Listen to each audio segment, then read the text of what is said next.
Join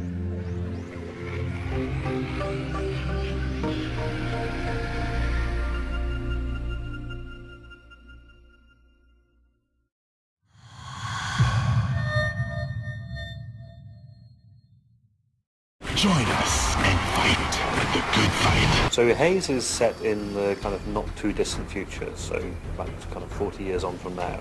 And in that future, a lot of military activity in the world is run by privatized armies. So it tells the story of a company called Mantle, who make a lot of technology. They make like household technology, industrial technology, but they also have an army which is used to kind of be involved in peacekeeping around the world. Kind of like they've taken the role of the UN and NATO in the future. And you play the character of Shane Carpenter, who is a sergeant in Mantle's army, and this is really his first kind of taste of the hard end of combat.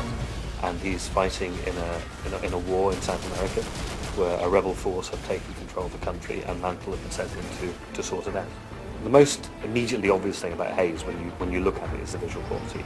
We've completely upped our game in terms of the complexity of the scenes and stuff we're working with. And I think people used to Free Radical's previous games who will be interested to see that we've gone for a very photorealistic style in this game. So a big part of Haze is based around Mantle's use of kind of biomedical combat enhancing supplement called Nectar.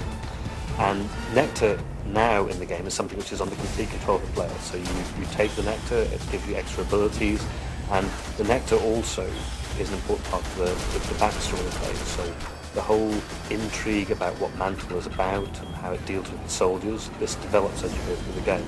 We like the idea of weaving the story and the gameplay very closely together. It's not an afterthought. So the story of Haze takes place in a kind of continuous time frame narrative over 3 days. So Shane Carpenter goes into this war. He has initial impressions of it. You hit the ground running, you learn how to fight. But over those 3 days, things change considerably for him. And there's an arc of narrative which takes him to some quite interesting places and will confront the player with a very different, more modern look at war than what's normal in video games, really. Haze has full 4-player co-op throughout the campaign story, and then for more traditional multiplayer stuff we'll be offering deathmatch, and also we're very excited about a number of assault-based kind of mini objective multiplayer maps.